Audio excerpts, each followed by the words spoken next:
നേരത്തെ റിഫായി ഷെഹിന്റെ ചോദ്യത്തിന് മറുപടി പറഞ്ഞത് ഈസാ നബിയെ കുറിച്ചാണ്. അത് തെളിവുള്ള കാര്യം തന്നെയാണ് പരിശുദ്ധ ഖുർആനില്. എന്നാൽ അള്ളാഹുവിന് ഉത്കൃഷ്ടമായ നാമങ്ങളുണ്ട്. അതിൽ 2 പേരുകളാണല്ലോ റഹ്മാൻ റഹീം. റഹ്മാൻ റഹീം. ഈ റഹ്മാൻ എന്ന പദത്തിന്റെ വ്യാഖ്യാനത്തിൽ ഈ ലോകത്ത് വെച്ച് അള്ളാഹുവിനെ വിളിക്കുന്നവർക്കും വിളിക്കാത്തവർക്കും അള്ളാഹു അല്ലാത്ത മറ്റു സൃഷ്ടികളെ വിളിച്ച് പ്രാർത്ഥിക്കുന്നവർക്കും അള്ളാഹു ഒരുപോലെ ഗുണം ചെയ്യുമെന്നും, അതുപോലെ റഹീം എന്ന പേരിന് അള്ളാഹുവിനെ ഈ ലോകത്ത് വെച്ച് അള്ളാഹുവിനെ മാത്രം വിളിച്ച് പ്രാർത്ഥിച്ചവർക്ക് മാത്രമേ പരലോകത്ത് ഗുണം കിട്ടുകയുള്ളൂ എന്നും അതിന്റെ വ്യാഖ്യാനമായി പറയപ്പെടുന്നുണ്ടല്ലോ. അപ്പോൾ മുജാഹിദുകൾ വാദിക്കുന്നത് ഇത് തന്നെയാണല്ലോ. ഈ ലോകത്ത് വെച്ചായാലും അള്ളാഹുവിനെ മാത്രമേ വിളിച്ച് പ്രാർത്ഥിക്കാൻ പാടുള്ളൂ. അതിന്റെ അള്ളാഹുവിന്റെ ഉത്കൃഷ്ടമായ നാമങ്ങളിൽ മുഹീദ്ദീൻ ഷേഖ് എന്നൊരു പേരില്ല.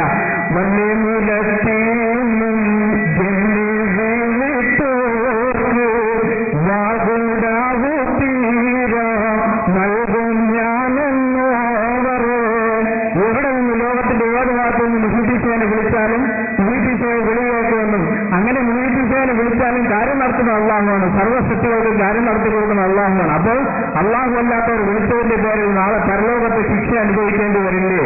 അള്ളാഹുവിനെ മാത്രം വിളിച്ച് പ്രാർത്ഥിക്കുന്നതല്ലേ ഉത്തമം? അതല്ലേ റഹീം എന്ന പേരിന്റെ വിവക്ഷ.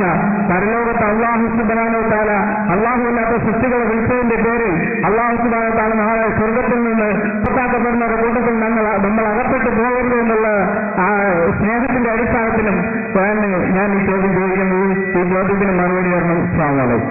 മറുപടി വളരെ കൃത്യമായി അളന്നു കുറിച്ച് ഞാൻ പറയാൻ പോവുകയാണ്. വളരെ ശ്രദ്ധിക്കണമെന്ന് എനിക്ക് പറയാനുള്ളൂ. ഒന്നാമത്തെ കാര്യം, നമ്മളെല്ലാവരും കൂടി സ്വർഗത്തിന് നരകത്തിക്കാവുമെന്നുള്ള ബേജാറ് കൊണ്ടാണ് അദ്ദേഹത്തിന് ഈ ഉപദേശം നൽകുന്നത് എന്നാണ് അദ്ദേഹം പറയുന്നത്. ആ കാര്യത്തിൽ നിങ്ങൾ ബേജാറാകണമെന്നില്ല. ഞങ്ങൾ ഇൻഷാ അല്ലാഹ് നരകത്തിലല്ല സ്വർഗത്തിലായിരിക്കും. അല്ലാഹു മാറാവട്ടെ. മുജാഹിദുകൾ നരകത്തിൽ പോകുന്നത് നിങ്ങൾ ശ്രദ്ധിച്ചാൽ മതി എന്നാണ് എനിക്ക് ആദ്യമായിട്ട് പറയാനുള്ളത്. കാരണം എന്തുകൊണ്ടാണ് ഇത് പറയുന്നത്? അല്ലാഹ് റഹ്മാൻ റഹീം എന്ന് പറഞ്ഞാൽ അള്ളാഹുവിനെ മാത്രം വിളിച്ചു പ്രാർത്ഥിക്കുന്നത് എന്നൊക്കെയാണ് അർത്ഥം പറഞ്ഞത്.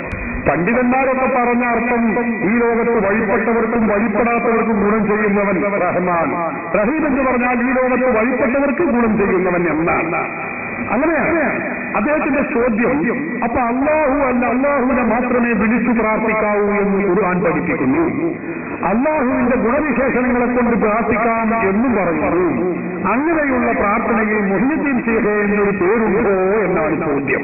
മറുപടി പറയുന്നതിന് മുമ്പ് സാധാരണക്കാരായ ആളുകളെ അദ്ദേഹം പുകമറ സൃഷ്ടിച്ച ഒരു പദപ്രയോഗത്തെ ഒന്ന് വിശദീകരിക്കേണ്ടതുണ്ട്. എന്താണ്? അള്ളാഹു അല്ലാത്തവരോട് വിളിച്ചു പ്രാർത്ഥിക്കുക എന്നാണ് പറഞ്ഞ പദം. നിങ്ങൾ കേട്ടു. അത് മുജാഹിദിന്റെ എക്കാലത്തെയുമുള്ള തുരുപ്പ് ഷീറ്റാണ്.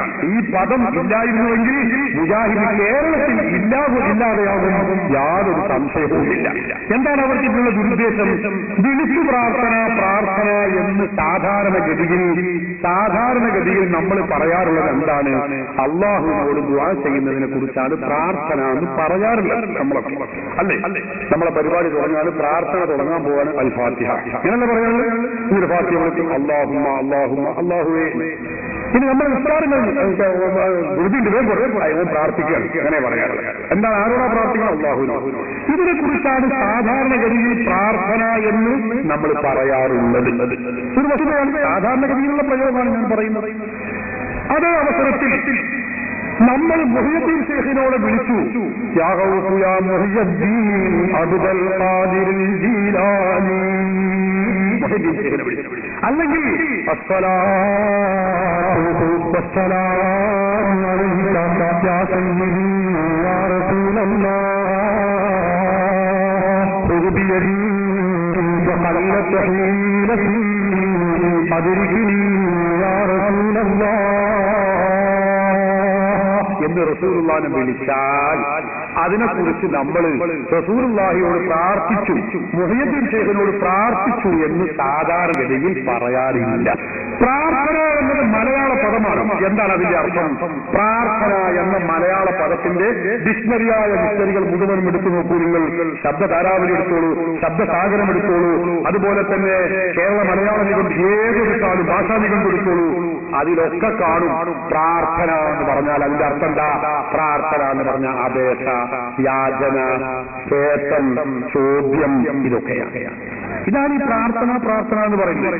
പ്രാർത്ഥന, അർത്ഥന, അപേക്ഷ, യാചന, തേട്ടം, ചോദ്യം, ഇങ്ങനെ വ്യത്യസ്തങ്ങളായ ഹർജി, ഇങ്ങനെ വ്യത്യസ്തങ്ങളായ അഭിപ്രാർത്ഥങ്ങൾ പ്രാർത്ഥന എന്ന പദം മലയാള ഡിക്ഷണറിയിൽ നമുക്ക് കാണാൻ കഴിയും.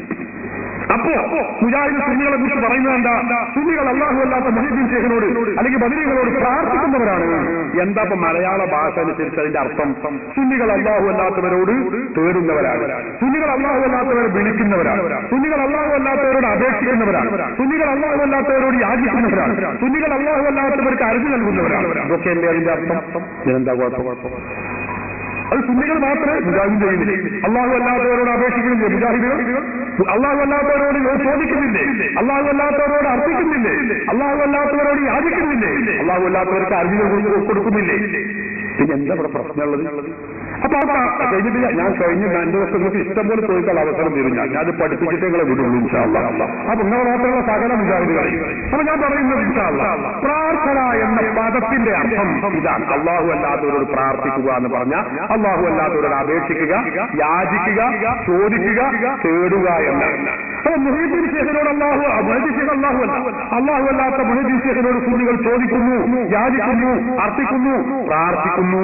ഭാഷാപരമായി യാതൊരു തെറ്റുമില്ല. എന്ത്? നമ്മൾ ഡോക്ടറോട് ചോദിക്കുന്നു, സഹായം ചോദിക്കുന്നു, യാചിക്കുന്നു, അപേക്ഷിക്കുന്നു. രോഗമുണ്ടാകുമ്പോ ഡോക്ടറിലേക്ക് നമ്മൾ പോകുന്നില്ലേ?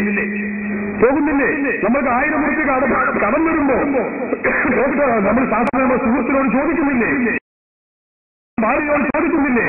അല്ലാഹു അല്ലാത്തവരോട് ചോദിക്കുന്നു, അല്ലാഹു അല്ലാത്തവരോട് അപേക്ഷിക്കുന്നു. ഒരു പ്രശ്നമില്ല. അതേ അവസരത്തിൽ അർത്ഥന അല്ലെങ്കിൽ പ്രാർത്ഥന എന്ന് പേര് പറഞ്ഞതുകൊണ്ട് മാത്രം ആ ചോദ്യം, ആ തേട്ടം, ആ അപേക്ഷ, ആ യാചന, ആ ഹർജി, ആ പ്രാർത്ഥന, ആ അർത്ഥന അത് ശിർക്കാവുകയില്ല. പിന്നെയോ ഈ ചോദിക്കപ്പെടുന്ന ശക്തിയെക്കുറിച്ച് ചോദിക്കുന്നവന്റെ വിശ്വാസം എന്ത് എന്നതിനെ ആശ്രയിച്ചാണ് ഈ ചെയ്യുന്ന കർമ്മം ശിർക്കാണെന്നോ ഇസ്ലാം വിരുദ്ധമാണെന്നോ വിധി എഴുതാൻ പറ്റുകയുള്ളൂ. അതിന് പ്രാർത്ഥന പേരിട്ടതുകൊണ്ട് ശിർക്കായി, പ്രാർത്ഥന പേരിട്ടിട്ടില്ലെങ്കിൽ ശിർക്കല്ല എന്നല്ല. ചോദിക്കപ്പെടുന്ന ആളെ കുറിച്ച് എന്റെ വിശ്വാസം എന്ത് എന്നതിനെ ആശ്രയിച്ചിരിക്കും. ഉദാഹരണം പറഞ്ഞാൽ, ചോദിക്കുന്ന ആള് ഞാൻ ഇദ്ദേഹത്തോട് ചോദിക്കുന്നു ഒരു ഗ്ലാസ് വെള്ളം. എന്താ ഏതവസ്ഥയിലാണ് ചോദിക്കുന്നത്? ഇദ്ദേഹം ഒരു ഗ്ലാസ് വെള്ളം ചോദിക്കപ്പെടുമ്പോ ഇദ്ദേഹം ദൈവമാണെന്നോ, ദിവ്യത്വമുണ്ടെന്നോ, ദൈവാവതാരമാണെന്നോ, ദൈവപുത്രനാണെന്നോ വിശ്വസിച്ചുകൊണ്ടാണോ ചോദിക്കുന്നത്? ആ ചോദ്യം, ആ തേട്ടം, ആ യാചന, ആ അപേക്ഷ, ആ അർത്ഥന, ആ പ്രാർത്ഥന അത് ശിർക്കാണ്. ഇസ്ലാം കഠിനമായി വിലക്കിയതാണ്. അതിന് കാരണം പേര് പ്രാർത്ഥന എന്നത് കൊണ്ടല്ല, പിന്നെ ചോദിക്കപ്പെടുന്ന ശൈലി അങ്ങനെയായിപ്പോയി എന്നതാണ്. ചോദിക്കപ്പെടുന്ന ശക്തിയെക്കുറിച്ച് ദൈവമാണെന്നോ, ദൈവാവതാരമാണെന്നോ, ദൈവപുത്രനാണെന്നോ, ദിവ്യത്വമുണ്ടെന്നോ വിശ്വസിച്ചുകൊണ്ട് ചോദിക്കുകയാണോ ശിർക്കാന്, കുഫ്റാന് ഇസ്ലാം കഠിനമായി വിലക്കിയ കാര്യമാണ്. അങ്ങനെയല്ല നമ്മൾ ചോദിക്കുന്നത്. ഡോക്ടറെ സുഖമില്ല, ഡോക്ടറെ മരുന്ന് തരണമേ എന്ന് ചോദിക്കുകയാണ്, അപേക്ഷിക്കുകയാണ്. എനിക്ക് 1000-10,000 മുറുപ്പിന് ആവശ്യമുണ്ട്, കടം തരണമേ എന്ന് അപേക്ഷിക്കുകയാണ്, ചോദിക്കുകയാണ് മറ്റൊരാൾ. അത് ദൈവമാണെന്നോ, ദൈവാവതാരാണെന്നോ, ദൈവമൊന്നും കരുതിയിട്ടൊന്നും അല്ല നമ്മൾ ചോദിക്കുന്നതെങ്കിൽ ആ ചോദ്യം, ആ തേട്ടം, ആ അപേക്ഷ, ആ യാചന അത് ശിർക്കല്ല, അത് ഇസ്ലാം വിലക്കിയതല്ല, ഇസ്ലാം കുഫ്റായി പ്രഖ്യാപിച്ച കാര്യവും അല്ല. ഇത് വളരെ ലളിതമായ ഒരു കാര്യമാണ്. മുജാഹിദുകൾ പറയും മരിച്ചു പോകുന്നവരുടെ ചുരുക്കാണ്. ശിർക്കും തൗഹീദും ആകാനുള്ള മാനദണ്ഡം മരിക്കലും ജീവിക്കലും അല്ല. ഒരു കഥയില്ല ഈ മുജാഹിദുകൾ. എന്താ ചെയ്യുക? ഒരന്തമില്ല. അങ്ങനെയാണെങ്കിൽ ഞാൻ ചോദിക്കട്ടെ, മാതാ അമൃതാനന്ദമയ്യെ വിളിക്കുന്ന അവരുടെ ഭക്തന്മാരില്ലേ ഇവിടെ? അവർ വിളിക്കുന്നത് എങ്ങനെയാണ്? ജീവിച്ചിരിക്കുന്ന മാതാ അമൃതാനന്ദമയ്യെ വിളിക്കുന്നത് എങ്ങനെയാണ്? അവര് ആ മാതാ അമൃതാനന്ദമയി ദൈവമാണ് എന്ന് വിശ്വസിച്ചുകൊണ്ടാണ്. ജീവിച്ചിരിക്കുന്നവരെയാണ് വിളിക്കുന്നത്. ആ വിളി അത് നിങ്ങൾ അർത്ഥനാഥ് പേരിട്ടാലും പ്രാർത്ഥനാഥ് പേരിട്ടിട്ടില്ലെങ്കിലും വിളിയെന്നോ, തേട്ടെന്നോ, അപേക്ഷാനോ, സഹായം ചോദിക്കുന്നോ, യാചനാന്നോ, ഹർജിന്നോ എന്ത് പേരിട്ടാലും അത് ശിർക്കാണ്. അതെങ്ങനെ ശിർക്കാക? പ്രാർത്ഥന എന്ന് പറഞ്ഞിട്ടില്ലല്ലോ. പ്രാർത്ഥന എന്ന് പറയലല്ല അതിന്റെ മാനദണ്ഡം. എങ്ങനെ മാതാപിതാക്കളുമായോട് ചോദിച്ച ശിർക്കായ? മാതാപിതാക്കളുമായി മരിച്ചിട്ടില്ലല്ലോ, അത് വിഡിത്തമാണ് മുജാഹിദേ. അങ്ങനെയല്ല, ഇത് മരിക്കലും ജീവിക്കലും അല്ല. മാതാപിതാവിന്റെ വിളിക്കുന്ന അവരുടെ ഭക്തന്മാർ അവർ ദൈവമാണെന്ന് വിശ്വസിച്ചുകൊണ്ട് വിളിക്കുന്നു. അതുകൊണ്ട് ആ വിളി, ആ തേട്ടം, ആ അപേക്ഷ, ആ യാചന, അത് നിങ്ങൾ പേരെന്ത് പറഞ്ഞാലും വെള്ളിയാഴ്ച രാവുന്നു തന്നെ ആ പരിപാടി തെറ്റാകുന്നു, ശിർക്കാകുന്നു, കുഫറാകുന്നു. യേശുക്രിസ്തുവിനെ വിളിക്കുന്ന ആളുകളുണ്ട്, ദൈവപുത്രനാണ് എന്ന് വിശ്വസിച്ചുകൊണ്ട് വിളിക്കുന്നു. പാടില്ല. ഇസ്ലാം അത് കടുത്ത ഭാഷയിൽ വിലക്കിയതാണ്. അവർ അവരുടെ മതത്തിന്റെ ഇന്ത്യ രാജ്യമാണ്, അവരുടെ മത സ്വാതന്ത്ര്യത്തിന്റെ ഭാഗമായി ചെയ്യുന്നു. പക്ഷെ ഇസ്ലാമിന്റെ ഭാഗം കടുത്ത ശിർക്കാണ്, കുഫ്റാണ്, പാടില്ലാത്ത കാര്യമാണ്. എന്താ കാരണം? ദൈവപുത്രനാണ്, ദിവ്യത്വം കൽപ്പിച്ചുകൊണ്ടാണ് അവർ വിളിക്കുന്നത്. അതുകൊണ്ട് അത് തെറ്റാണ്, ശിർക്കാണ്. ഡോക്ടറോട് നമ്മൾ ചോദിക്കുന്നതോ ദിവ്യത്വം കൽപ്പിച്ചുകൊണ്ടുള്ള ഡോക്ടർ ദൈവമാണെന്ന് കരുതിക്കൊണ്ടല്ല, അള്ളാഹു നൽകിയ കഴിവുകൊണ്ട് ഡോക്ടർ സഹായിക്കുമെന്ന് കരുതിക്കൊണ്ടാണ് ഡോക്ടറോട് ചോദിക്കുന്നത്. നമ്മൾ റസൂലുള്ളാഹി സ്വല്ലല്ലാഹു അലൈഹി വസല്ലം തങ്ങളെ വിളിക്കുന്നത് എങ്ങനെയാണ്? റസൂലുള്ളാഹി സ്വല്ലല്ലാഹു അലൈഹി വസല്ലം തങ്ങൾ ദൈവമാണെന്നോ, ദൈവപുത്രനാണെന്നോ, ദൈവാവതാരമാണെന്നോ